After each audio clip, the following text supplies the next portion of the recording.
বেশি বেশি বেশি না এটা বেশি হয়ে যাবো আরে দিয়ে দে আরে না তরকারি দিয়ে দে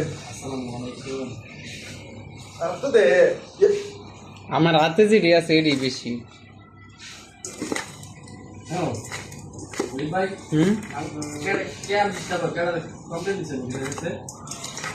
কি জানি আমি তো কিছু আলাপ টালাপ করি নাই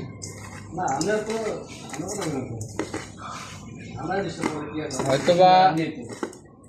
নাইট শিফটে যারা থাকে ডিস্টার্ব বলতে মিজান ভাই সকালে বললো কালকে রাত্রে 1:30টার সময় ফোনে কথা বলতে মানে সকালে আমার কথা ঠিক না? কথা মেইন সমস্যা